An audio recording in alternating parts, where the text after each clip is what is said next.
Ito naman yung last part ng paglilibot natin sa Uptown BGC.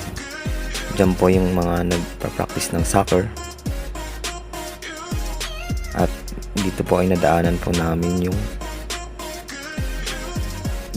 car display po ng Lexus.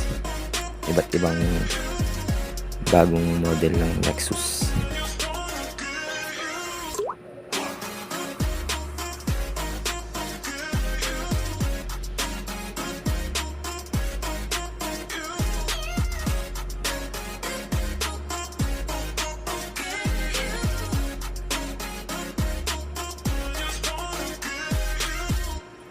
May mga electric vehicle na rin po dyan.